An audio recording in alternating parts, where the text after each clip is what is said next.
आज देख रहे होंगे एप्स्टाइन फाइल क्या है, ये क्या है? ये सब दुनिया के जालिम चेहरों की छुपी हुई तारीकियां। सब ताकत वाले नंगे हैं, तुम उनके पैरोकार ना हो।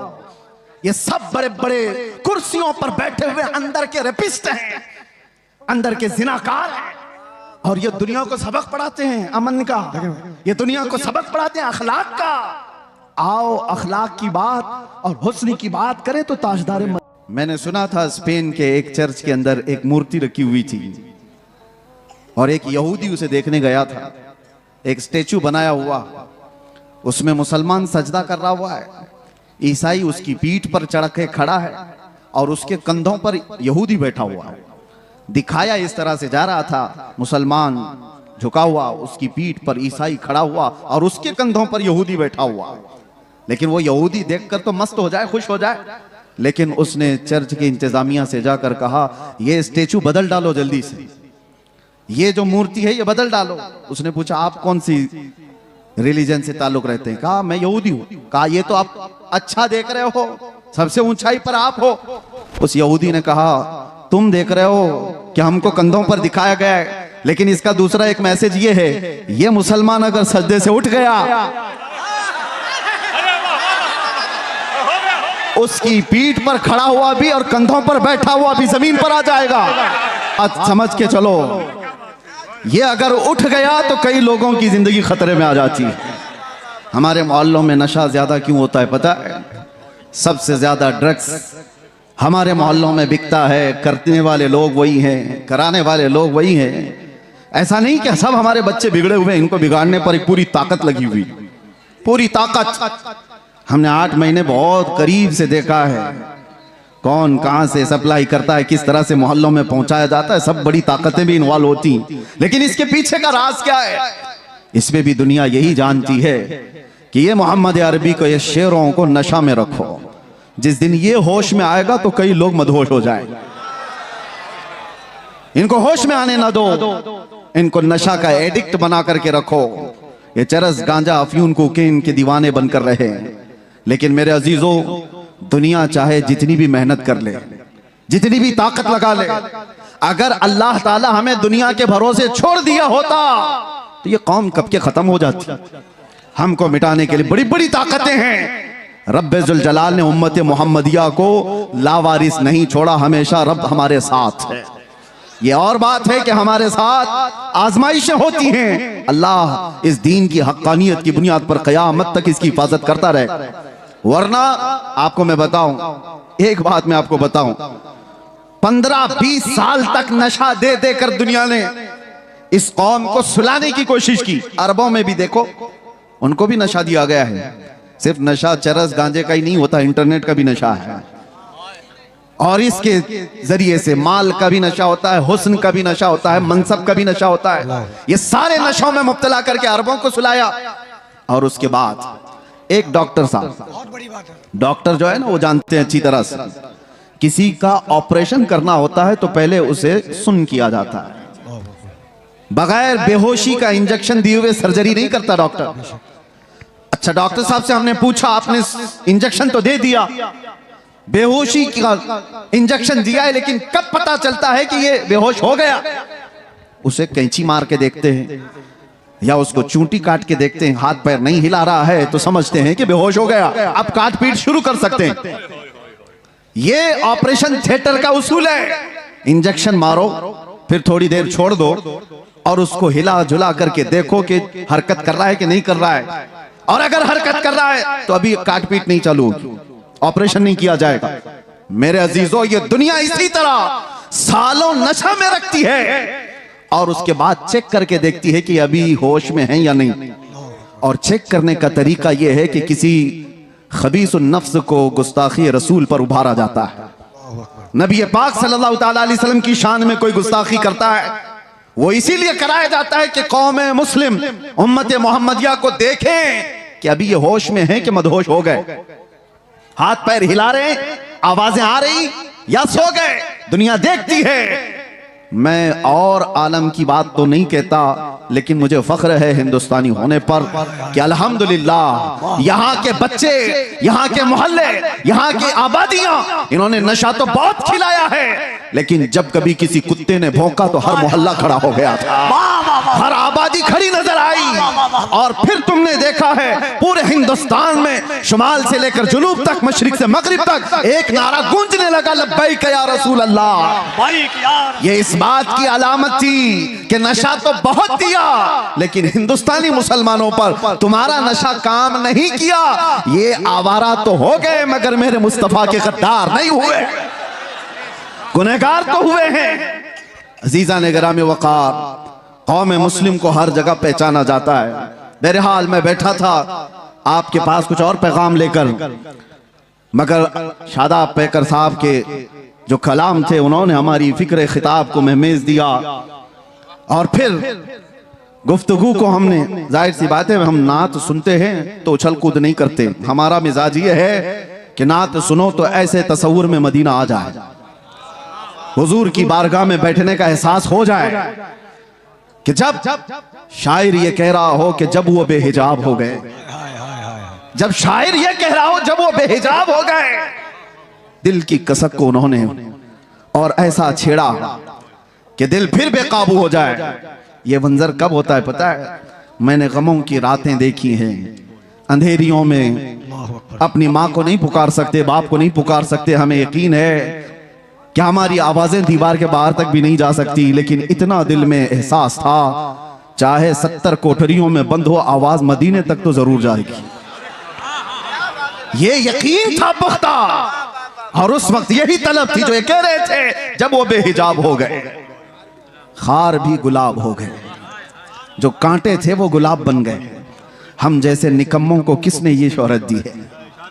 ये हम जैसे नाहंजार लोगों को किसने ये मकाम दिया है कि लोग देखने के लिए खड़े हो जाएं? मेरे अजीजों, हमारा सोशल मीडिया प्लेटफॉर्म नहीं, या हमारे पब्लिसिटी के लिए किसी तरह के खर्चे हों, वल्लाह बिल्लाह तल्लाह हमने कभी शोहरत के लिए पैसे खर्चे नहीं किए, और ना ही लोगों को इस्तकबाल के लिए खड़ा किया है। हम तो इसके लिए कफील अंबर साहब को एक बार नहीं 10 बार बोल चुका हूं कि मिंबर पर मेरी तारीफ मत करो, स्टेज पर मेरी तारीफ मत करो, ये मिंबर रसूल है, सिर्फ रसूल की तारीफ हो। बादशाह के सामने फिर किसी वजीर की बात नहीं होती, जब बादशाह आजम की बात की जा रही है तो वजीरों की बातें नहीं की जाती। हम बारगाह मुस्तफा सल्लल्लाहु अलैहि वसल्लम में, लेकिन मैं आपको इसलिए ये बात कह रहा हूं कि हमने ये जमा नहीं किया है, हमने पब्लिसिटी नहीं की है, ये जहां पर भी जाते हैं ये सिर्फ और सिर्फ वो अताए मुस्तफवी है। नबी कौनैन सल्लल्लाहु अलैहि वसल्लम की अताएं हमने देखी हैं कि जब हम फकीरी में हो, गुर्बत में हो, और फिर ये पुकारें कि आका नजरे करम हो जाए, तो फिर मामला वही होता आता है फकीरों पे उन्हें प्यार कुछ ऐसा, खुद भीख दें और खुद कहें मंगते का भला। जब वो बेहिजाब हो गए, खार भी गुलाब हो गए। ऐ नौजवानों, नशा अगर तुम्हारे मोहल्लों में आया है तो इसी शेर पर मैं गुफ्तगू कर दूं, इसी शेर पर मैं अपनी गुफ्तगू तमाम कर दूं। अगर तुमने चरस, गांजा, अफयून, कोकेन को करीब से देखा हो, या आवारा लोगों ने तुम तक ये माल पहुंचाया हो, तो ये वो धतूरा है जिसको इस्तेमाल करने के बाद इंसान अपनी माँ और बेटी और बीवी में फर्क नहीं महसूस कर पाता, वो अपनी बेटी और बीवी में फर्क नहीं कर पाता। जमीन और आसमान उसे पता नहीं, हराम, हलाल, कुफ्र, शिर्क और ईमान में कोई इम्तियाज बाकी नहीं रख पाता। उस धतूरे नशे में क्यों पड़ते हो? नशा करना ही है तो इश्क़ मोहम्मदी का नशा है। आओ एक तड़प आज यहां से ले चलो, एक तलब लेकर के जाओ। आज इस जलसे में आए हो, ताजदार मदीना सल्लल्लाहु तआला अलैहि वसल्लम की इस महफिल में आए हो, बहुत मांगा होगा तुमने अल्लाह करीम की बारगाह में, औलाद भी मांगी होगी, तिजारत भी मांगी होगी, और तुमने अपने घर बार के बीमारों की शिफा मांगी होगी। कौन ऐसा मोमिन है जो दुआओं से दूर रहता है? कुछ न कुछ रोज मांगता है, लेकिन क्या ही अच्छा होता वो मांगते जो शहजादा आला हजरत ने मांगा था। क्या मांगा था मुफ्ती आजम ने? यूं मांगा था, कुछ ऐसा कर दे मेरे किरदिगार आंखों में, हमेशा नक्श रहे रूए यार आंखों में। उन्हें न देखा तो किस काम की है ये आंखें कि देखने की है सारी बहार आंखों में। ये तलब लेकर के जाओ, ये तड़प यहां से लेकर के जाओ कि अल्लाह अगर जिंदगी के चंद अय्याम मेरे बाकी हैं तो इन खीरा निगाहों ने, इन आंखों ने दुनिया की रंगीनियां बहुत देखी हैं, दुनिया की रानाइयों से ये ओप चुकी हैं। मौला अब इन रंगों को खत्म कर और जमाले मुस्तफा अता करते, इन आंखों को दीदारे मुस्तफा की तड़प दे दो। मेरे अजीजों, फिर होता यह है कि ये लज्जत ऐसी जिंदगी में तुम्हारे इनकलाब लाती है कि ऐरा गैरा नत्थु खेरा किसी को तुम्हारे आंखों में जचने की हिम्मत भी नहीं होगी, किसी की तरफ तुम्हारी नजरें नहीं उठेगी। दीदारे मुस्तफा की तलब ही ऐसी है कि दो आलम से करती है बेगाना दिल को। अजब चीज है लज्जत आशनाई। और इसी को फाजिल बरेलवी ने कहा था, इमाम इश्क व मोहब्बत की बारगाह में किसी शख्स ने गुलाब लाकर तोहफे में पेश किया। गुलाब, हमें भी गुलाब दिए जाते हैं, लेकिन एक आशिक सादिक कैसा होता है, गुलाब लिया और कहा ये तो वो गुलाब है, सुबह खिलता है शाम में मुरझा जाता है। मैं उस गुलाब से मोहब्बत करता हूं जो कभी नहीं मुरझाता। और फिर गुलाब देख करके कहना शुरू कर दिया, सरताब कदम है तने सुल्तान ज़मन फूल, लब फूल, दहन फूल, बदन फूल, सकन फूल, वल्लाह जो मिल जाए मेरे गुल का पसीना, मांगे न कभी इत्र न फिर चाहे दुल्हन फूल। क्या बात रजा उस चमनिस्तान करम की, जहरा है कली जिसमें हुसैन और हसन फूल। फूल पर पूरी नात लिख दी।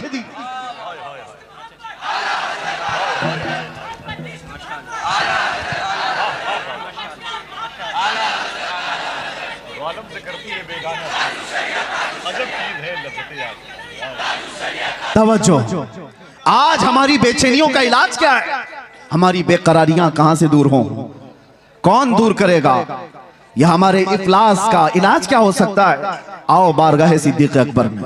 सैयदना अबू बकर सिद्दीक रदियल्लाहु ताला अन्हु गर्मियों के दिन अपने घर से बाहर निकले हैं और रसूल पाक सल्लल्लाहु ताला अलैहि वसल्लम अपने हुजरे से बाहर निकले। ऐन इत्तेफाक उसी वक्त नबी पाक सल्लल्लाहु ताला अलैहि वसल्लम बाहर आए। हजरत अबू बकर से पूछा, माँ भी कया अबू बकर, अबू बकर क्या हुआ तुम्हें, इस वक्त क्यों आए हो? हजरत अबू बकर ने क्या कहा, भूख की शिद्दत ने मुझे या रसूल अल्लाह बाहर निकाल दिया घर से। तवज्जो चाहता हूं, भूख की शिद्दत ऐसी है या रसूल अल्लाह, बाहर आ गया।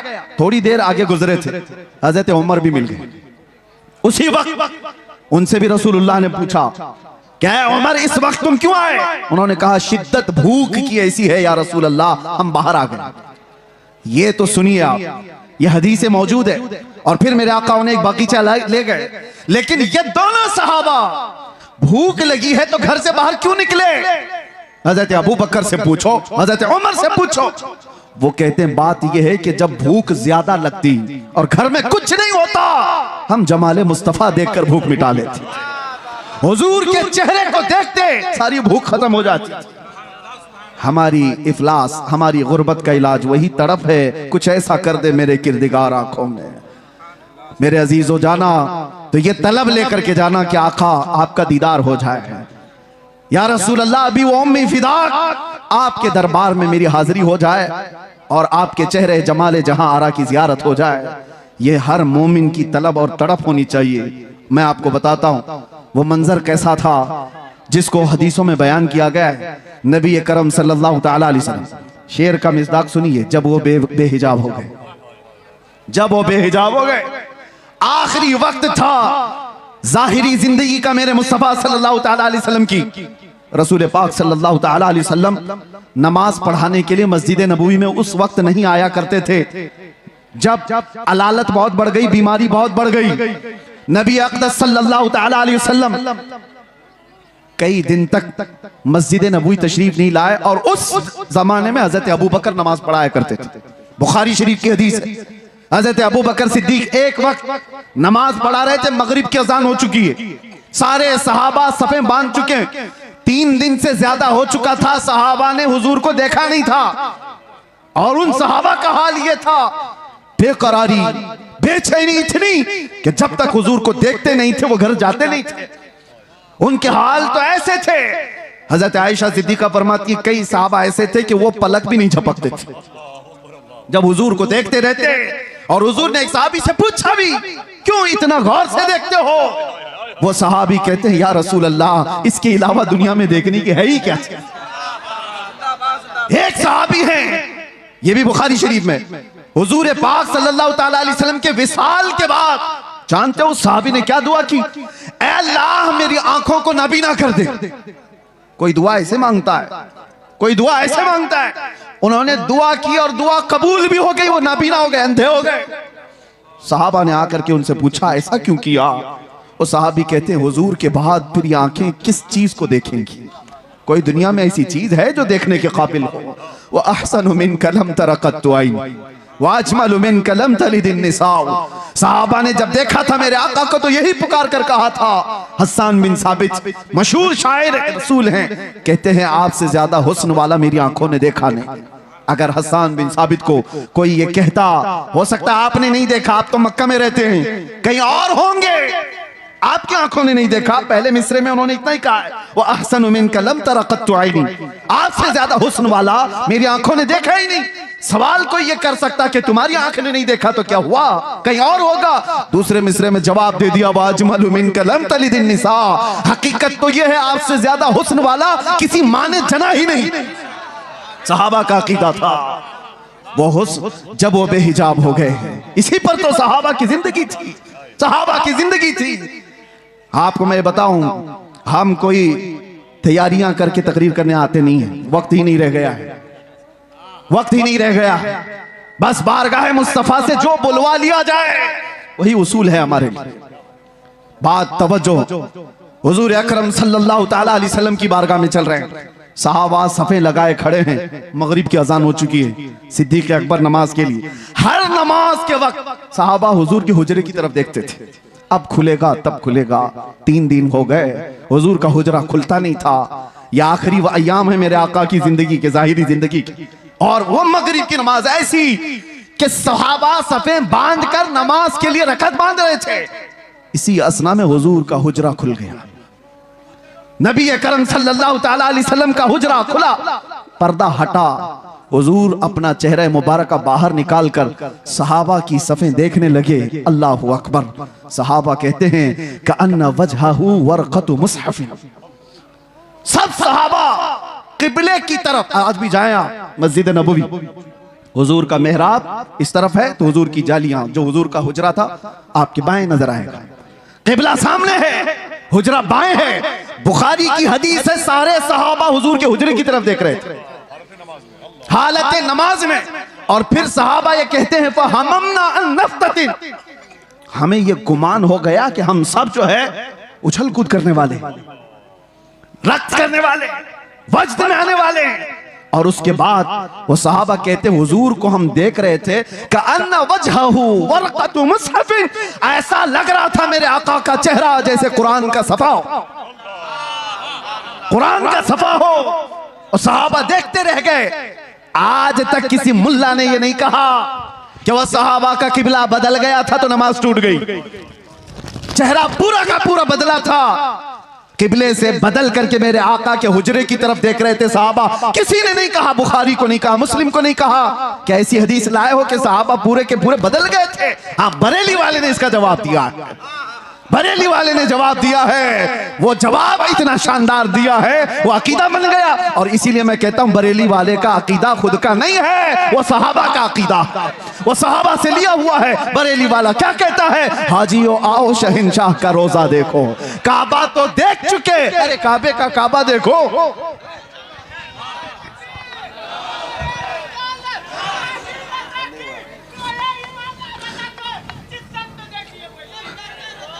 तवज्जो, मेरे आका सल्लल्लाहु ताला अलैहि वसल्लम की तरफ हालत नमाज में सहाबा देख रहे हैं।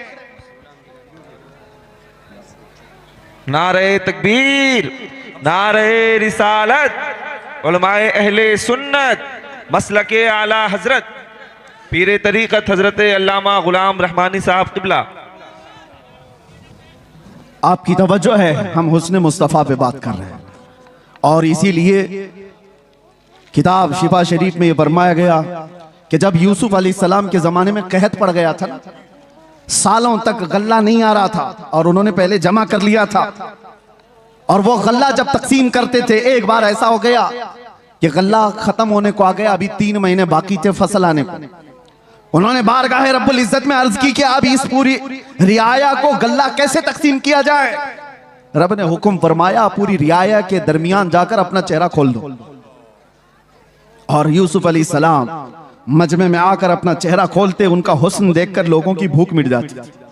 ये हुस्न यूसुफ की बात है, ये हुस्न यूसुफ की बात है। और उसके बाद आओ जमाले मुस्तफा की बात। यहां पर मेरे आका सल्लल्लाहु तआला अलैहि वसल्लम को देखकर भूख नहीं मिटती, सिर्फ भूख नहीं मिटती, सहाबा तो कहते हैं हमारी जिंदगी आपके लिए, हमारी औलाद आपके लिए, हमारे माँ बाप आपके लिए, बल्कि कुर्बान होने को हर सर तैयार नजर आता है। भूख मिटाना अपनी जिंदगी की जरूरियात, लेकिन जान देना ये और मामला। हुस्न देखकर जान देने की बात होती। बारगाह मुस्तफा सल्लल्लाहु तआला अलैहि वसल्लम में इमाम आजम अबू हनीफा से एक शख्स ने सवाल किया था कि सुना है एक काफिर की मौत, बदबख्त की मौत जब आती है तो उसकी रूह निकालने का दर्द बहुत ज्यादा होता है, और एक मोमिन साले आशिक मुस्तफा की रूह निकाली जाती है तो सुकून के साथ वो दुनिया से जाता है। क्या इसकी कोई असल है आपके पास? इमाम आजम ने कहा कि जाओ सूरह यूसुफ पढ़ो, समझ में आ जाएगा। वो सूरह यूसुफ पूरा पढ़ के आया, उसमें मौत का कहीं जिक्र ही नहीं।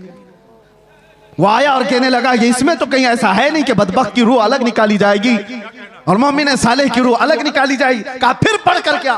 फिर पढ़ करके आया, कहीं जिक्र नहीं है। आपने पूछा फिर पढ़ा क्या? उसने कहा यूसुफ और जुलेखा का वाकया पढ़ा, पूरा यूसुफ और जुलेखा का वाकया पढ़ा। कहा क्या वाकया पढ़ा? कहा यूसुफ अलैहिस्सलाम बड़े हसीन थे और जुलेखा उन पर फिदा हो गई थी। औरतें जब ताना देने लगी शहर की, जुलेखा ने एक दावत की और उसमें औरतों को बुलाया और सबके हाथों में एक तेज चाकू दिया और लीमू दिया, और फिर यूसुफ को बुलाया और सब औरतों से कहा लीमू काट दो। औरतों के हाथों से लीमू गिर गया, 4 उंगलियां कट गई। ये वाकया कुरान में है। फलम्मा समिअत बिमक्रिहिन्ना अरसलत इलैहिन्ना वअअतदत लहुन्ना मुत्तकअन वआतत कुल्ल वाहिदतिन मिनहुन्ना सिक्कीना वक़ालत इखरुज अलैहिन्ना फलम्मा रअयनहु अकबरनहु वक़त्तअना अयदियहुन्ना वक़ुलना हाशा लिल्लाहि मा हादा बशरा वक़ुलना हाशा लिल्लाह। ये औरतों का वाकया कुरान में मौजूद है, सुना है आपने? यूसुफ और जुलेखा का वाकया। इमाम आज़म ने कहा अच्छा ये तो पढ़ लिया तुमने। और औरत ऐसी जात है, काटना तो दूर की बात, अगर उसको चूंटी भी लग जाए तो वो उछल कूद करती है। अरे वो कॉकरोच से डरने वाली, वो छिपकली से भागने वाली, आधा हाथ काट ले ऐसा कैसे हो सकता है? औरत आधा हाथ काट ले ये होगा नहीं। तो उसने कहा बात दरअसल ये है वो काटी नहीं है, कट गई है। काट तो नहीं सकती, कट गई। कैसे कटी? कहा हुस्न यूसुफ में ऐसी मशगूल थी कि कट गई, पता नहीं चला। इमाम आजम ने कहा बस यही बताना चाहता हूं, यूसुफ का हुस्न देख करके औरतों की उंगलियां कट जाए पता नहीं चलता। तुमने सवाल किया आशिक मुस्तफा की रूह निकलने में दर्द नहीं होता? बात यही है, रूह निकलने का वक्त होता है तो रूह निकालने वाला फरिश्ता बाद में आता है, ताजदार मदीना पहले आते हैं, उसके सिराने मेरे आका तशरीफ लाते हैं। इधर वो मुस्तफा के जमाल को देख रहा है, उधर मलकुल मौत रूह निकाल रहा है। अरे वहां हुस्न यूसुफ पे कटने वाली उंगलियों का दर्द नहीं था, यहां हुस्न मुस्तफा पे निकलने वाली रूह का कोई दर्द नहीं होता। जब वो बेहिजाब हो गए, बस जिंदगी में एक बार हो जाए, जिंदगी में एक बार हो जाए। इसी को आला हजरत ने कहा था। इन्होंने जो शेर का थोड़ा सा टुकड़ा कहा है, आला हजरत ने भी यही तमन्ना किया है, उठा दो पर्दा दिखा दो चेहरा कि नूर बारी हिजाब में है, जमाना तारीक हो रहा है कि महर कब से नकाब में। ये आला हजरत के इस शेर की तर्जुमानी है, उठा दो पर्दा दिखा दो चेहरा कि नूर बारी हिजाब में है और जमाना तारीक हो रहा है कि महर कब से नकाब में है। अजीजा निगराम वक़ार, हमारी भी ये तमन्ना हो बारगाह मुस्तफा में। मैं तो ये पढ़ता ही हूं रोजा कि मेरे आका आओ कि मुद्दत हुई है, तेरी राह में अखियां बिछाते बिछाते, तेरी यादों में तेरी हसरतों में बड़े दिन हो गए घर सजाते सजाते। सुना है आप हर आशिक के घर तशरीफ लाते हैं, मेरे घर में भी हो जाए चरागा। ये तमन्ना लेकर के जाओ। वो सहाबा की जिंदगियां में थोड़ी सी मिसाल में बता दूं, वो देखते तो क्या देखते थे, उनकी तलब क्या थी। एक दिन रसूलुल्लाह सल्लल्लाहु अलैहि वसल्लम ने मस्जिद में खड़े होकर के कहा, तुम्हारी दुनिया में से अगर कोई चीजें मुझे पसंद है तो तीन है। हुब्बिबा इलैया मिन दुनियाकुम सलासा, तुम्हारी दुनिया में से मेरे पास 3 चीजें पसंद हैं। पूछा क्या है वो 3 चीजें? मेरे आका सल्लल्लाहु अलैहि वसल्लम फरमाते हैं, जुइलत कुर्रतु ऐनी फी सलाह, नमाज में मेरी आंखों की ठंडक है। अन्निसाउ वत्तीब, औरतें और खुशबू मुझे पसंद है। हुजूर अकरम सल्लल्लाहु तआला अलैहि वसल्लम ने दुनिया की चीजों में ये 3 बयान फरमाई। अबू बकर सिद्दीक वहां खड़े थे, उनसे पूछा गया इस दुनिया में तुम्हें भी कोई चीज पसंद है? उन्होंने कहा 3 चीजें पसंद है। तवज्जो, 3 चीजें। अबू बकर सिद्दीक कहते हैं पहली चीज अन्नज़रु इला वजहि रसूलिल्लाह, पहली चीज रसूलुल्लाह के चेहरे को देखना। और फिर पूछा दूसरा क्या है? वह इन्फाक़ु माली अला रसूलिल्लाह, दूसरी चीज मुझे पसंद है तो मेरा माल सिर्फ हुजूर के लिए खर्चा हो, सिर्फ हुजूर के लिए खर्चा हो। पूछा गया तीसरी क्या पसंद है? वह अन यकूना इब्नती तहत रसूलिल्लाह, मुझे तीसरी चीज पसंद है कि मेरी बेटी हुजूर की ज़ौजियत में रहे। कुल मिलाकर के उनका असासा हुजूर की जात है। इसको इकबाल कहता है बमुस्तफा बरसा खैश के दी हमउस्त गरबऊ न रसीदी तमाम बुल हबीब, अपने आप को नबी के कदमों तक पहुंचा दे, यही दीन है। अगर वहां तक नहीं पहुंचा तो जिंदगी अबू लहब की तरह है। ये सिद्दीक अकबर की जात ने बताया। उनसे पूछा गया दुनिया में 3 चीजें क्या पसंद है? वो कह तो सकते मेरा बेटा मुझे बड़ा पसंद है, और कोई चीज दुनियावी एतबार से घुड़सवारी पसंद है, तैराकी पसंद है, तीरंदाजी पसंद है। अरे 3 ही चीजें पसंद है और तीनों का मतमह नजर हुजूर की जात। कहते हैं पहली चीज रसूलुल्लाह के चेहरे को देखना, दूसरी चीज मेरा माल पूरा का पूरा हुजूर के लिए खर्चा हो, तीसरी चीज मेरी बेटी रसूलुल्लाह के निकाह में। जिंदगी का कुल असासा हुजूर की जात है। और इसको इकबाल की जुबान में सुनो तो कहता है आबरूए मां जनाम मुस्तफास्त, हम सब की इज्जत और आबरू हुजूर के नाम से है। अगर वो नाम सलामत ना रहा तो फिर हमारी जिंदगियां सलामत नहीं है। अजीजान गिरामी वक़ार, तलब ऐसी लेकर के जाओ कि जिंदगी के चंद अय्याम जो बाकी हैं, हमारी आंखों में जब तक नूर बाकी है, मौला करीम इन बेनूर आंखों को ये जो आज मुरझाई हुई हैं, दुनिया की रंगीनियां और रानाइयां देख करके थक चुकी हैं, कोई रात ऐसी आ जाए कि मेरे आका करम करते हैं, जब वो बेहिजाब हो गए, खार भी गुलाब हो गए, वो जिंदगी आएगी कि देखना कांटे होंगे तो गुलाब बन जाओगे, घर महकने लग जाएगा। और उसके लिए कुछ कोशिशें हैं। क्या कोशिशें? तवज्जो, बहुत वजीफे करने वाला हुजूर के दीदार करता है, ऐसा है कहीं लिखा हुआ? बहुत ज्यादा नारे लगाने वाला हुजूर की दीदार कर लेता है, ऐसा है कहीं पर? ऐसा नहीं है। बहुत नमाजें पढ़ने वाला, बहुत रोजे रखने वाला, बहुत ज़कात देने वाला, हज करने वाला, यह ऐसा कहीं सिस्टम नहीं है। हुजूर को देखने के लिए कोई ऐसा मेयार नहीं बताया गया। मेयार तो सिर्फ ये है, आता है फकीरों पे उन्हें प्यार, कुछ वो जिसको चाहे नवाजें। एक नुक्ता बुजुर्गों ने फरमाया, जब किसी का दिल टूट जाता है तो मेरे आका तशरीफ लाते हैं। जब कोई गमों से दो चार हो जाता है, परेशान हो जाता है, मेरे आका आ जाते हैं। एक अबू हफ्स समरकंदी की बात मैं कहता हूं, दिल थाम करके सुनो। मक्का मुकर्रमा में एक शख्स का इंतकाल हुआ और उसका इकलौता बेटा था। बाप का इंतकाल हुआ, बेटा मौजूद है। हैरत की बात यह है कि जिस बाप का इंतकाल हुआ है, मरने के फौरन बाद उसका चेहरा गधे की शक्ल का था, जानवर की शक्ल का दिख रहा था। तो उसने जल्दी से चादर ढांक दी, चादर ढांक दी और छुपा दिया। घर वालों से भी कहा किसी को बोलो मत। किसी के बाप की शक्ल बिगड़ गई हो मौत के बाद तो कैसे दिखाए लोगों को। दरवाजे बंद कर दिया, रोने लगा।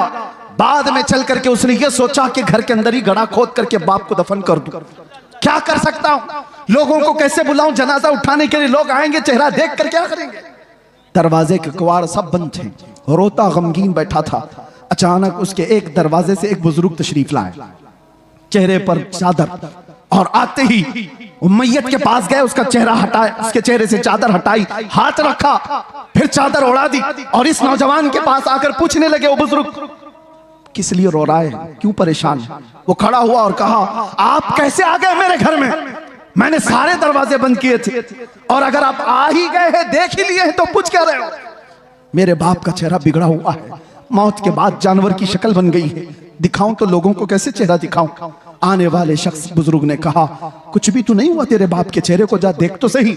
वो गया, जाकर के देखता है, अपने बाप के चेहरे से चादर हटाया तो चांद की तरह चमक रहा था, हुस्न जमाल के साथ चमक रहा था। उसने खुशी के मारे झूमते हुए उस बुजुर्ग के पीछे लपक गया जो दरवाजे तक पहुंच चुके थे। दामन पकड़ लिया और कहा, आने वाले मोहसिन बता तो सही, तो अल्लाह का फरिश्ता है, मक्का का रहने वाला कौन है? ये हुजूर के इंतकाल के 400 साल बाद की बात कर रहा हूं, 400 साल बाद की बात कर रहा हूं। आने वाले शख्स ने पलट करके कहा, अना मुहम्मदुन रसूलुल्लाह, मैं मोहम्मद अल्लाह का रसूल हूं। हाथ पैर कांपने लग गए। कहा, आका आप कैसे मेरे घर? हुजूर फरमाने लगे, बात दर हकीकत यह है कि तेरा बाप कुछ ऐसे गुनाह में मुब्तला हो गया था जो अल्लाह के गजब को उठा दिया। अल्लाह का गजब जोश में, और रब तबारक व तआला का गजब इस पर हुआ, इसका चेहरा बदल दिया गया। लेकिन एक बात है, तेरे बाप का ऐब मैं तुझे नहीं बताऊंगा, वो कौन सा गुनाह करता था। हुजूर से उसने पूछा बेटे ने। हुजूर फरमाते हैं, बाप के ऐब हम बेटों को नहीं बताते। हाय, या दुनिया एक का ऐब पकड़ ले तो पूरे मोहल्ले में चर्चा कर। मेरे आका की जात है, बेटे से कहते बाप का ऐब मालूम है मुझे, लेकिन हम तुझे नहीं बताएंगे। लेकिन मैं क्यों आया ये बताता हूं, मैं क्यों आया ये तो बताता हूं। तेरे बाप की बुराई तो थी जिससे रब नाराज था, लेकिन एक अच्छा काम था तेरे बाप का, ये बिस्तर पर रात को उस वक्त तक नहीं सोता था जब तक 100 बार मुझ पर दुरूद नहीं पड़ता था। इसका दुरूद जो फरिश्ता मुझ तक पहुंचाता था वो आज आया मेरे पास, कहने लगा गजब हो गया आका, जिसका दुरूद रोजाना आपके दरबार में लाया करता था वो मर गया, मगर रब नाराज है और उसके चेहरे को बदल दिया गया है। आका आप पर दुरूद पढ़ने वाले का चेहरा सलामत नहीं रहा तो दुनिया क्या ताना देगी। हुजूर कहते हैं, मैं आया और हकीकत में तेरे बाप का चेहरा बदला हुआ था। मैंने तेरे बाप के चेहरे पर हाथ रखकर अल्लाह से इतनी अर्ज की कि मौला इस चेहरे को तो न बदल, इस चेहरे को तो न बदल। रब ताला ने फरमाया, महबूब हाथ उठाओ, इस वक्त मौजूद लोगों में सबसे ज्यादा हुस्न उसको दिया जाएगा।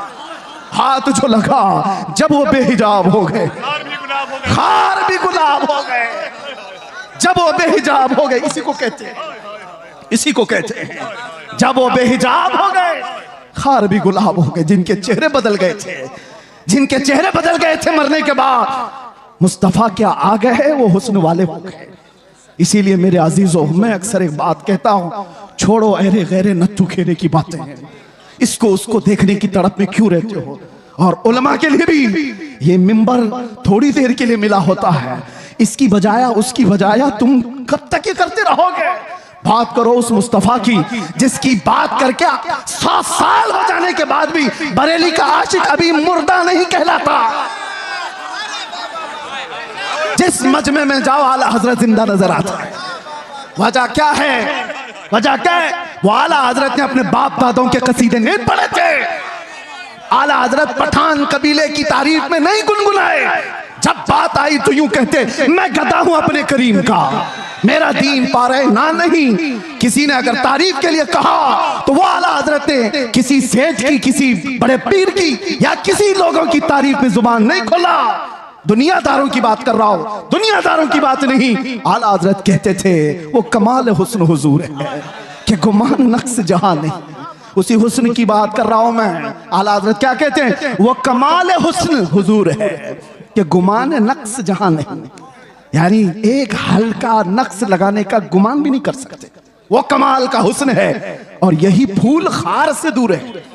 दुनिया के सारे फूलों में कांटे होते हैं, एक मदीने का फूल है जिसमें कोई कांटा ही नहीं। जहां भी शमा रोशन होगी धुआं तो आएगा ही, जहां चिराग रोशन होगा आसपास धुआं होगा, मगर बरेली वाला इमाम कहता है यही वो शम्मा है कि धुआं नहीं।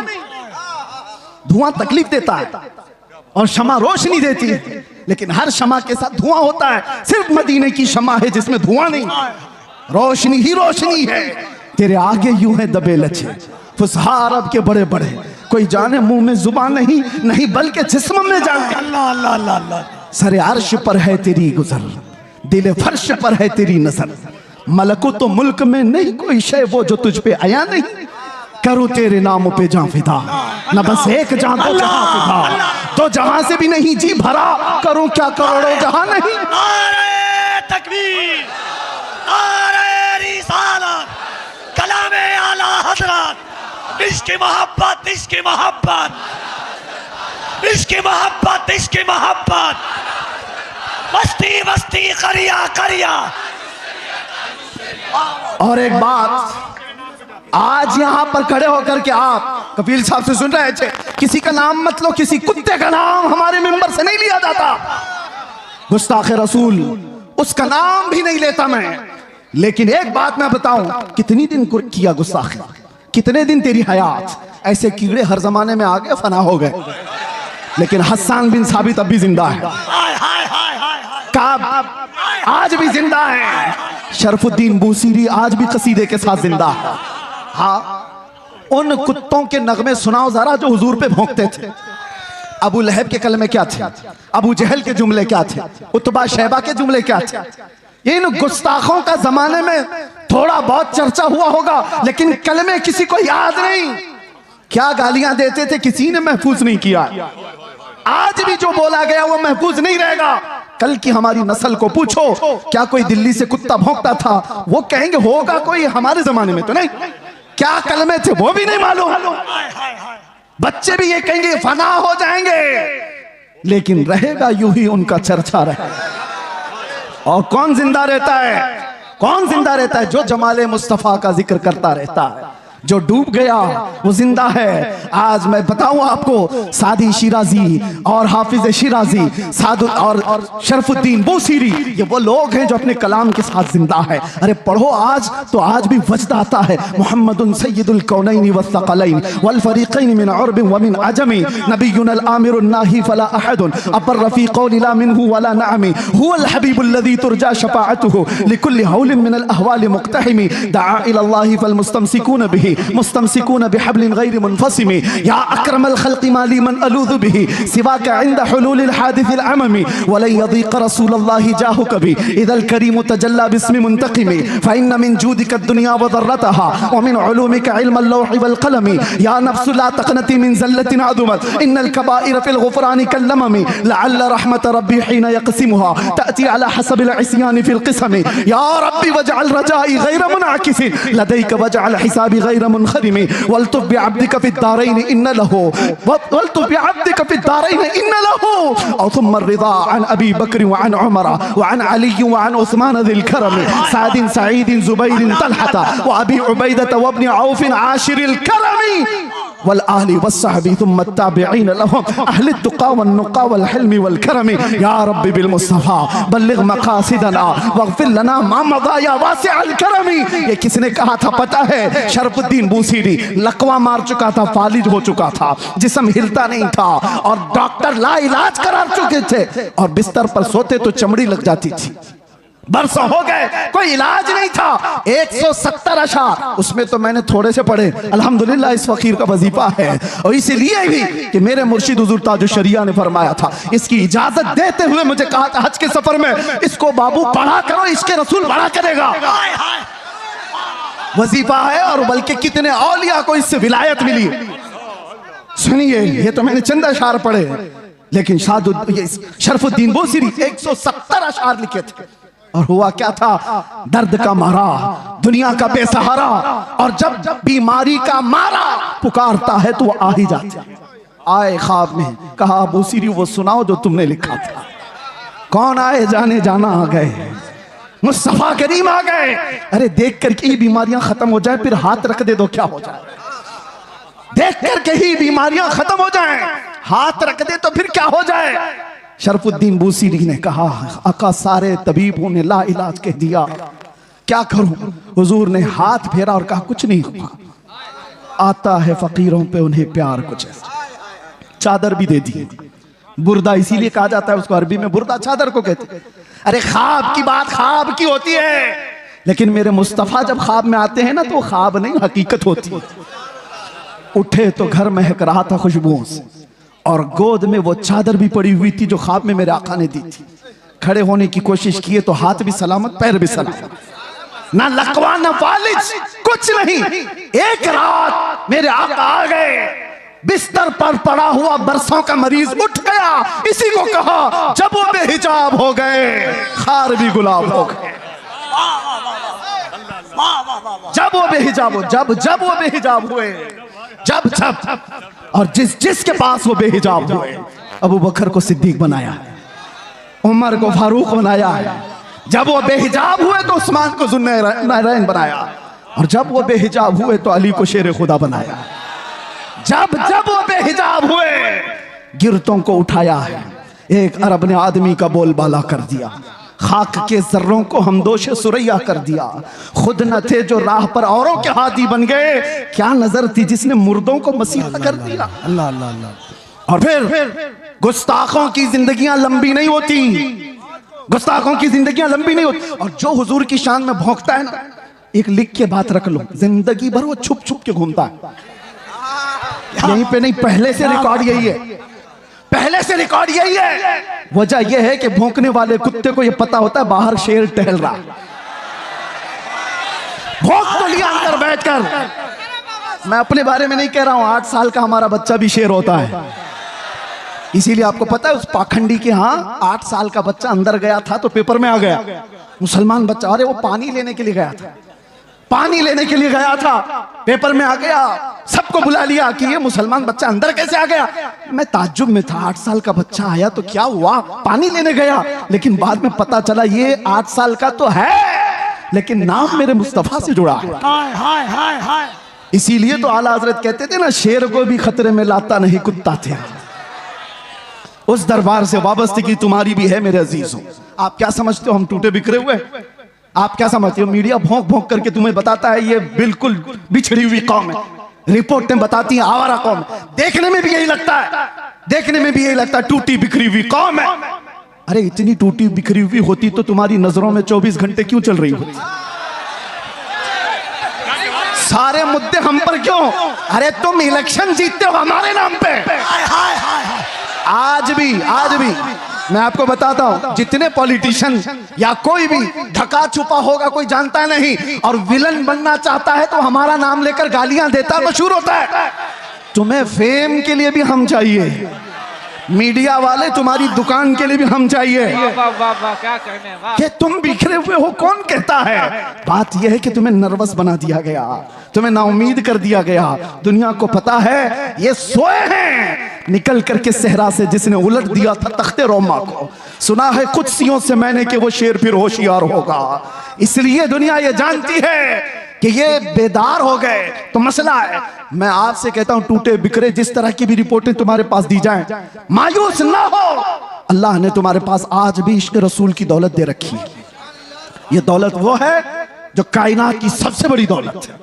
और इसीलिए मैं कहता हूं आ जाओ सारी जगहों से समेट करके। आज इंटरनेट तुम्हारी आंखों को खरीदना चाहता है, तुम्हारे अखलाक का कत्ल करना चाहता है, और यहाँ लड़कियां तुम्हारे सामने नंगी नछा करके तुम्हारे ईमान का सौदा कराना चाहता है। है अजीज हो, इन चीजों के लिए तुम्हारी आंखें नहीं है, इन चीजों के लिए तुम्हारी आंखें नहीं। खालिद बिन वलीद एक लश्कर लेकर के एक किले के फतह करने के लिए गए थे, और ईसाई मुकाबला करने को तैयार नहीं थे। मुहासरा कई दिन तक चला। बाद में ईसाई पादरी ने चाल क्या चली थी, आकर के खालिद बिन वलीद से कहा हम लड़ेंगे नहीं, आप अपनी फौज को लेकर 3 दिन के बाद बाजार से गुजरते हुए हमारे किले तक आ जाइए, सही सलामत आ गए तो चाबियां आपके हवाले। खालिद बिन वलीद ने शर्त मंजूर कर ली, मगर उन खबीसों ने चाल ये रची थी 3 दिन के अंदर सारे मुल्क से हसीन तरीन लड़कियों को आधे कपड़ों में लाकर बाजार में खड़ा कर दिया, दौलत के अंबार बिछा दी। क्योंकि उन ईसाइयों को मालूम था खालिद बिन वलीद के साथ जितनी फौज आई है ये सब जवान लोग हैं। भड़कता हुआ नफ्स नौजवानों के साथ होता है, और नौजवान जल्दी बिकता है तो औरत पर या दौलत पर। और ईसाइयों ने यह रच दिया था। 3 दिन के बाद खालिद बिन वलीद जैसी बाजार में कदम रखे, शर्त के मुताबिक नजर पड़ी और यहाँ लड़कियों पर खड़े हो गए, और पलट करके गुलामान मुस्तफा को जो उन्होंने तकरीर की थी, अल्लाह अल्लाह, ये कहा था ऐ गुलामान मोहम्मद आज तुम्हारे इम्तिहान का दिन है।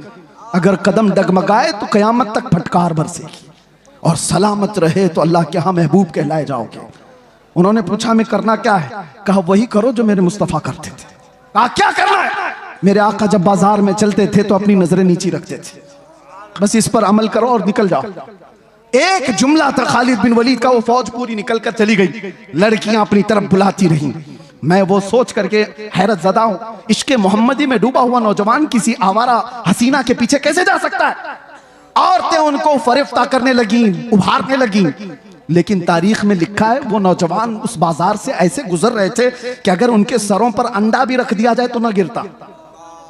इस तरह से गुजरते गए फौज की हरकतों के साथ। ईसाई तो वहां खुशियां मना रहे थे, सब इसमें लहू और लाहब में मसरूफ हो चुके होंगे, औरतों में दौलत में मसरूफ हो चुके होंगे। लेकिन सही सलामत खालिद बिन वलीद जब किले के पास आ गए तो हैरत में थे, चाबियां दी और ईसाई पादरी ने पूछा खालिद बिन वलीद से कि बताओ खालिद, ये कौन सी फौज जमा की है, ये लश्कर कौन सा है, इनके दिलों में नफ्स है या नहीं, ख्वाहिशात है या नहीं?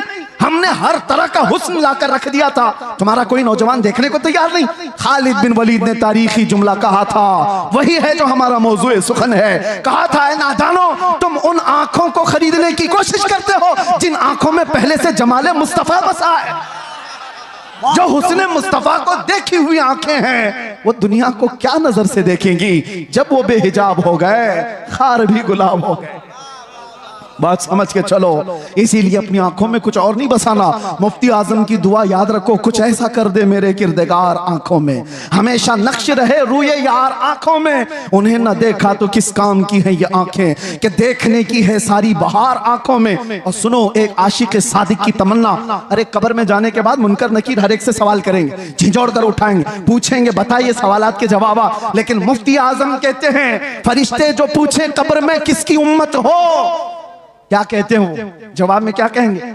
फरिश्ते जो पूछे कब्र में किसकी उम्मत हो, वो कहते हैं लो देख लो कि है तस्वीर यार आंखों में, लो देख लो कि है तस्वीर यार आंखों में। मेरे अजीजों, आंखों में बसा हो तो सिर्फ जमाले मुस्तफा, इसके अलावा कोई और चीज नहीं। आओ अब मैं जुमले खत्म करते हुए उन उश्शाकान मुस्तफा की बारगाह में हाजिरी देते हैं जो हुजूर के दरबार में दस्तक दे करके भी बुलंदी को पहुंच गए थे। पहुंचे नहीं सहाबा, जो सहाबा जिंदगियां दिए हैं लेकिन बाद में आने वाले सिर्फ दस्तक दिए हैं और फिर भी बुलंदी को पहुंचे। सादी शिराजी ने कहा था, बलगल उला बि कमालिही कशफत दुजा बि जमालिही हसनत जमीउ खिसालिही सल्लु अलैहि व आलिही। ये एक शेर इतना मकबूल हुआ था कि सादी शिराजी ने कहा था, बलगल उला बि कमालिही, आका अपने कमाल से सबसे बुलंदियों पर पहुंचे। एक दूसरे फारसी शायर हैं, वो कहते हैं, सादी ने कहा था रसूलुल्लाह बुलंदी पर पहुंचे, और मेरे आका ने सादी को फारसी में इतना बुलंद किया कि कोई उसके कदम तक भी नहीं पहुंचता। जो उनकी तारीफ किया इतना बुलंद हो गया, जो तारीफ किया वो बुलंदी पर पहुंचा। आला हजरत इश्क रसूल की बुनियाद पर हमारे सरों के ताज हैं, हमारे दिलों के ऊपर राज करते हैं। इसीलिए दूसरी बातें ना लाओ, इधर उधर की बात क्यों करें। हम जमाले मुस्तफा की। हजरत जाबिर बिन समुरा कहते हैं, एक दिन 14वीं की रात थी, मैं घर से निकला, मस्जिद नबवी के पास आया, अचानक देखा मेरे आका हुजरे से बाहर निकल रहे हैं। सुर्ख धारीदार जुब्बा था और उस पर चमकता हुआ गुलाब जैसा चेहरा था।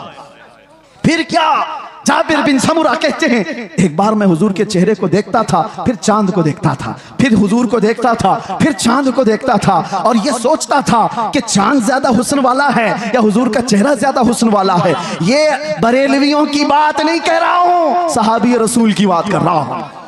या आज जो ताना देते हो कि ये बरेलवी, इस तरह के बरेलवियों की बात ही वो है जो सहाबा की बात, साहबी रसूल की बात कर रहा हूं। साहबी रसूल कहते हैं, मैं चांद भी देख रहा था, हुजूर का चेहरा भी देख रहा था। बार बार इधर उधर करने के बाद मैंने पूछा दिल से, बता हुस्न वाला ज्यादा कौन है? तो उनकी जुबान से जो जुमले निकले, शायर कहता है अपनी तर्जुमानी करते हुए, अरे चांद से तशबीह देना ये भी क्या इंसाफ है, चांद से तशबीह देना ये भी क्या इंसाफ है, चांद में तो दाग है, हुजूर का चेहरा साफ है। चांद में तो दाग है, हुजूर का चेहरा साफ है। ये सहाबा का अकीदा था, ये सहाबा का मामूल था। वो हुस्न वाला अगर किसी को मानते तो मेरे आका को। अब आखिरी आज से दिल पर हाथ रख करके बताओ, तुम्हारा ये ईमान है, तुम्हारा ये यकीन है, तुम्हारा ये मानना है कि इस कायनात में सबसे ज्यादा हुस्न वाला चेहरा मेरे आका का था? सब मानते हो? ईमान है सबका, यकीन है सबका, हुजूर का चेहरा सबसे हसीन था। तो फिर अपने चेहरे पर भी हाथ रख करके देखो, उस हुस्न वाले की पैरवी क्यों नहीं किया? दुनिया किसी एक्टर को देख करके ये समझती है कि ये बहुत अच्छा लग रहा है, हैंडसम लग रहा है, उसकी तरह मैं भी बनूं, और जबकि तुम कह रहे हो मदीने वाले से ज्यादा हसीन कोई था ही नहीं। तो ये मुजरा करने वाले, नाटक करने वाले तुम्हारे आइडियल कैसे हो सकते हैं, जिनको देखने के बाद औरत और मर्द का पता नहीं चलता? उन लोगों को, उन मुखन्नसों की तुम पैरकारी करते हुए अपने आप को क्या बना रखे हो? नौजवान कानों में बालियां, हाथों में चूड़ियां और चूटी भी रखने लगा, कपड़े इतने फाड़ कर पहनने लगा। कौन सी जात है ये, कौन सी मखलूक है? नंगा रहना, लड़कियों को बेनकाब कर दिया। ये जालिम दुनिया है जो इंसान को इंसान रहना नहीं चाहती, देना नहीं चाहती। आज आपको पता है पूरी दुनिया में हुकूक का ढिंडोरा पीटने वाले इंटरनेट पे आज देख रहे होंगे एप्स्टाइन फाइल। क्या है ये, क्या है ये सब दुनिया के जालिम चेहरों की छुपी हुई तारीकियां। सब ताकत वाले नंगे हैं, तुम उनके पैरोकार ना हो। ये सब बड़े बड़े कुर्सियों पर बैठे हुए अंदर के रेपिस्ट हैं, अंदर के जिनाकार हैं, और ये दुनिया को सबक पढ़ाते हैं अमन का, ये दुनिया को सबक पढ़ाते हैं अखलाक का। आओ अखलाक की बात और हुस्न की बात करें तो ताजदार मदीना की बात। यहां जो कहा जाता है वो किया जाता है। यह नहीं है कि कुर्सी संभालने के बाद कुछ और कहा जाए और अमल कुछ और किया जाए।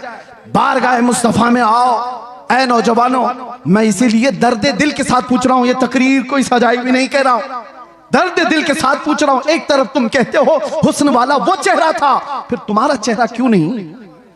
तुम हुस्न वाले की पैरवी क्यों नहीं कर रहे? दाढ़ी तुमको चुभती क्यों है? दाढ़ी तुमको डसती क्यों है? तुमको बुरी क्यों लगती है? इसलिए ना कि दुनिया वालों ने ताना देना चाहा कि मुल्ला बन गया, मौलवी बन गया, उनसे डर करके तुमने अपने आप को औरत बनाने के चक्कर में फंस गए। यानी कल को अगर ये तुम्हें कहने लग जाए कि तू बकरा लग रहा है, कपड़े उतार दे, तो नंगे घूमोगे। दुनिया जो कहेगी उस पर अगर अमल करते चले जाओ तो एक दिन ये नंगा बना कर रखेगी, कुत्ता बना कर रखेगी। इसीलिए हम कहते हैं तुम शेर हो, कुत्तों की चाल न चलो। तुम्हें अल्लाह ताला ने खैर उम्मत बनाया, तुम्हें अल्लाह ताला ने खैर उम्मत बनाया। देखना है तुम मुजरा करने वाले, नाटक करने वालों को ना देखो। हमारे नौजवान का कोई आइडियल हो सकता है तो खालिद बिन वलीद है, हमारे नौजवानों का आइडियल हो सकता है तो सलाहुद्दीन अय्यूबी। आप उनको देखो, अरे जीने में मजा कुछ और आ जाए, जीने में मजा कुछ और आ जाए। आप अरे गैरे नत्थु खेरे बुज़दिलों के वाकयात पढ़ोगे तो वैसे बीमार हो जाओगे। रसूलुल्लाह के जानिसारों की तारीख पढ़ो, अरे फिर हर दर्द भूल जाओगे, हर तकलीफ आसान हो जाएगी। इसीलिए हम कहते हैं सहाबा की बात ये थी। आज जैसे कफील साहब ही कह रहे थे, हजरत फिर आप वैसे बोलने लग गए, थोड़ा सा संभल के बोलिए, क्योंकि घुमा फिरा के हमारी तकरीर में कहीं ना कहीं कुत्ता आ ही जाता है। लेकिन मुझे बताओ, है भी तो एक मखलूक ना। कुत्ते को कुत्ता ना कहूं तो टॉमी बोलूं? आप मुझे बताइए, कुत्ते को कुत्ता ही तो कहा जाएगा। लेकिन किसी को तकलीफ होने लग गई तो हमें उसका क्या लेना देना? अगर आप ये बताएं, ये कह रहे थे थोड़ा सा, मैं आपसे कहता हूं मेरे अजीजों, हम कानून के खिलाफ नहीं जा रहे, लेकिन बात अगर मेरे मुस्तफा की इज्जत की आएगी तो हम किसी आसपास की सरहद को नहीं देखते, हम अतराफ में घेरने वाली लाइनों को तोड़ देते हैं। इसलिए कि इंसान की फितरत है, कानून में भी मौजूद है। किसी की मां को गाली देकर किसी ने उसकी गैरत जगाई, या उसकी बीवी को पकड़कर उसकी गैरत जगाई, बदले में उसने मार दिया है, तो कानून भी ये कहता है इंसानी फितरत है, ये गैरत में बेकरार होकर मारा है, इंसानी गैरत होती है। मैंने ये पढ़ा है बहुत सारे कानूनों में, फिर पता चला अरे इंसान को मां की गैरत हो सकती है, बीवी की गैरत हो सकती है, 1000 माओं से ज्यादा मोहब्बत करने वाले रसूल के लिए क्यों नहीं हो सकती? हमारी गैरत रसूलुल्लाह के लिए क्यों नहीं हो सकती? और इसीलिए कहा है हमारे सहाबा ने जो हमें मसलक दिया था वो यही था, वो सारी गैरत रसूलुल्लाह के लिए रखते थे, मेरे आका के लिए। एक साहबी है जिनका बाप मुनाफिक था, अब्दुल्ला बिन उबई, उसने हुजूर को सिर्फ इतना, हुजूर के सहाबा को इतना कहा था, ये जिल्लत वाले लोग हैं जो मदीने में आ गए, हम इज्जत वाले लोग हैं और हम इन जलीलों को निकालेंगे मदीने से। उसने झगड़े में ये बात कही थी, मुनाफिक था। ग़ज़वा बनु मुस्तलक से लौटने के बाद बेटे ने सुन ली, बेटे को पता चला कि बाप ने ऐसी बातें की है, तो बेटा आया और उसके बाद मदीना इंटर होने से पहले बाप का रास्ता रोककर खड़ा हो गया। कहा तुमने ये कहा रसूलुल्लाह के सहाबा को कि ये हिजरत करके आए हुए मक्का वाले जलील लोग हैं, हम मदीने वाले इज्जत वाले लोग हैं, हम इनको जलीलों को निकालेंगे। बाप ने कहा अरे तू मेरा बेटा है, तू पूछ रहा है?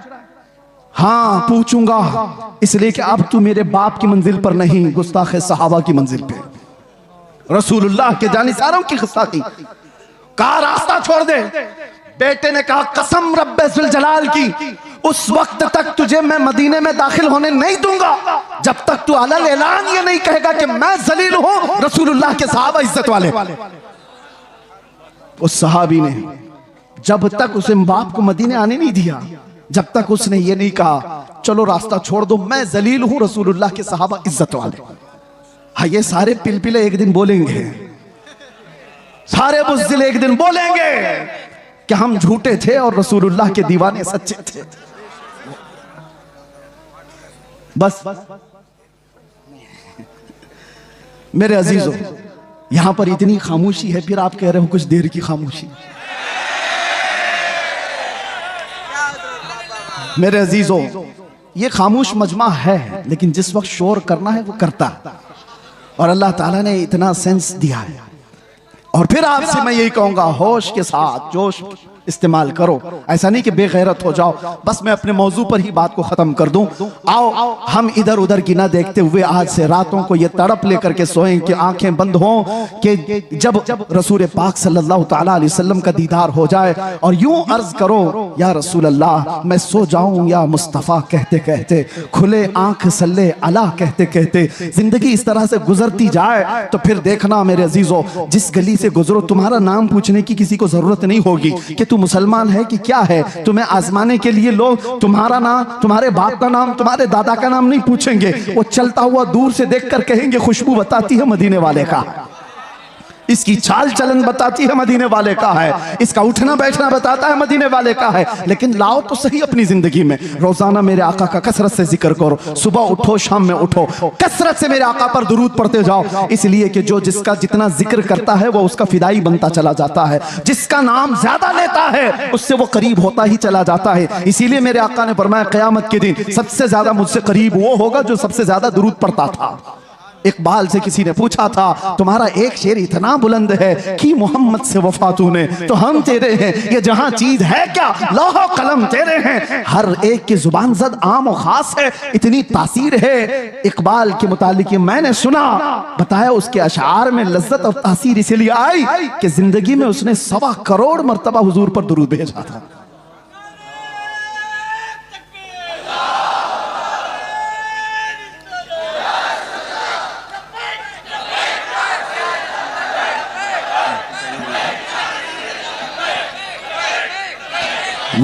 बस वक्त की यहां पाबंदी नहीं है, मुझे उन्होंने वक्त के लिए नहीं कहा है, लेकिन बात मेरे मुस्तफा की आए तो नौजवानों को इतनी बात याद रखनी चाहिए, हम सबसे ज्यादा माँ बाप भाई बहन रिश्तेदार सारी दुनिया से ज्यादा हुजूर से जब तक मोहब्बत ना करें ईमान कामिल नहीं।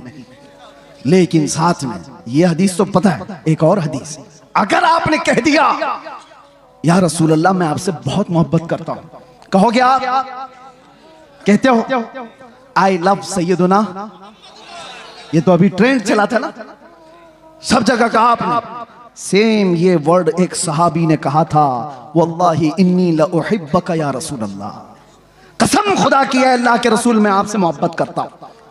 ये जुमला वही है, लउहिब्बका या रसूल अल्लाह, मैं आपसे बेहद मोहब्बत करता हूं। हुजूर ने क्या कहा, उन्जुर माजा तकूल, सोच के बोल क्या कह रहा है। समझ रहे हैं, अभी आपने कह तो दिया हम हुजूर से मोहब्बत करते हैं, मगर हुजूर कहते हैं सोच के बोल क्या कह रहा है। फिर उन्होंने वही जुमला कहा, कसम खुदा की है अल्लाह के नबी मैं आपसे बहुत मोहब्बत करता हूं। हुजूर फिर फरमाते हैं उन्जुर मादा तक़ूल, सोच क्या बोल रहा है। 3 बार उस सहाबी ने कहा तो मेरे आका जानते हो क्या कहते, हुजूर फरमाते हैं अगर तू अपनी बात में सच्चा है तो इंतजार कर, मुसीबतें इतनी तेजी से आएंगी जैसे पहाड़ से पानी आता है। हाँ, मोहब्बत रसूल का दावा करना सिर्फ हलवा पराठा खाने का नाम नहीं, बैठ कर नारे लगाने का नाम नहीं, ये शहादत गहे उल्फत में है कदम रखना।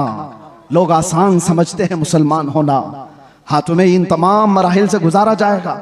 उलमा भी इस चीज के लिए तैयार रहे कि हमने हुजूर के नाम पर रोटियां बहुत खाई, इज्जतें बहुत कमाई, जो कुछ भी मिला है मेरे आका के नाम पर मिला है।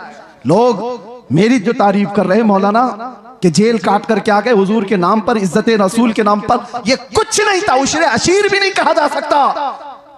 वो अइम्मा-ए-ज़ाम है, हजरत मोहम्मद बिन हसन अस्करी 20 साल जेल में रहे, इमाम मूसा काजिम 7 साल जेल में रहे, जहर दे करके जेल में ही मारा गया। जेल से जनाजा निकला है। इमाम अहमद बिन हंबल ने 300 कोड़े खाए जिससे रीढ़ की हड्डी झुक गई। उन्होंने मोहब्बत मुस्तफा में ये सब बर्दाश्त किए। फिर आज हम ये कहते हैं मसलहत का पर्दा देखो, हिकमत की चादर में छुपे रहो। मैं पूछता हूं, मैं जो बात कहने जा रहा था बीच में डिस्कनेक्ट हुई। एक सवाल मुझे बताओ, आज मुझे भी नसीहत करो, मेरे भी बच्चे हैं छोटे से, मेरा भी घर बार है, मेरे भी रिश्तेदार, मेरी माँ है, भाई बहन है, सबको दर्द होता है। लेकिन जो लोग नसीहत करते हैं कि बच्चों का ख्याल करो, घर का ख्याल रखो, बीवी बच्चों का, माँ बहनों का ख्याल रखो, उनके आंसू से देखो, मैं पूछता हूं वो बद्र में जाने वाले सहाबा के क्या बच्चे नहीं थे? उहद में मेरे आका के साथ जाने वालों की बहनें नहीं थी? उनका खानदान नहीं था? सबका खानदान था, बल्कि था तो ऐसा था, एक जवान शहीद होकर गिर गया उहद के मैदान में। मदीने की खातून दौड़ती हुई आई हुजूर की बारगाह में, कहा सुना है मेरा जवान शहीद हो गया, अगर आप इजाजत दें तो उसकी लाश देखूं। एक बेटा मरा है, आप इजाजत दें तो मैं उसकी लाश देखूं। कहा जा इजाजत से।